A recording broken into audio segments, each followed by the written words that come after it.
C'est Nicolas Bouzou. Allez, retour à nos urgences budgétaires, enfin, en tout cas de porte-monnaie. Le pouvoir d'achat, oui, ça se confirme, ça reste la principale préoccupation des Français.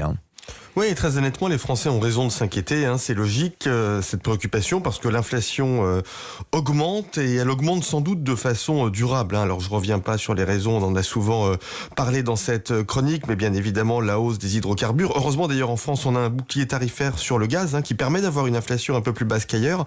À mon sens, le plus difficile à venir sera quand même sur l'alimentation. Pour l'instant, on n'a pas des hausses de prix extrêmement fortes, mais ça va sans doute s'intensifier. Ce qu'on calcule, c'est qu'en raison de cette inflation sur l'énergie et l'alimentation, la hausse de dépenses moyennes pour les ménages devrait être supérieure à 600 € cette année. Donc oui, il y a un vrai problème de pouvoir d'achat lié à cette inflation. Alors il se trouve que nos deux finalistes de l'élection présidentielle ont des solutions pour tenter de calmer les difficultés des Français. Que proposent-ils ? Oui, alors déjà, les deux candidats ont compris que l'inflation ne dépendait pas uniquement de nous. Et donc, ils proposent de compenser les hausses de prix par des hausses de revenus, ce qui est bien.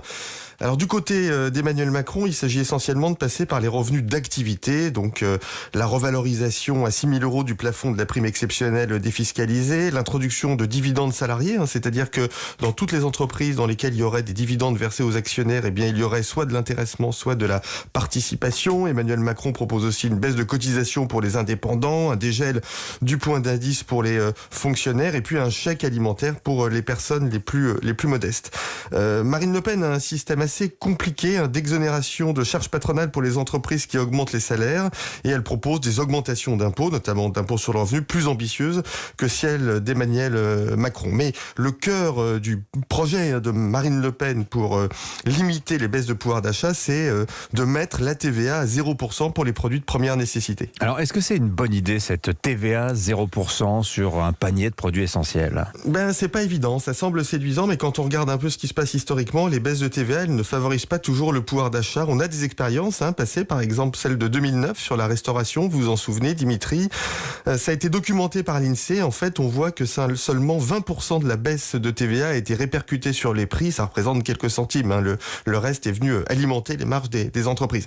Mais surtout, mettre une TVA à 0%, c'est interdit par l'Union européenne. En fait, on ne peut avoir que 3 taux de TVA. Donc, il y en a déjà 3.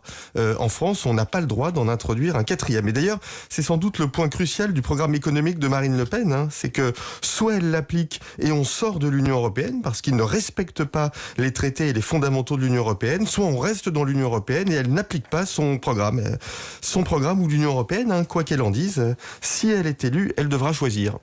Merci beaucoup Nicolas Bouzou. Ce sujet de l'Europe, on en reparlera tout à l'heure aussi à 8h40. C'est vraiment un des points de friction majeurs entre nos deux finalistes. Merci Nicolas, merci Vincent. Bonne journée à tous les deux.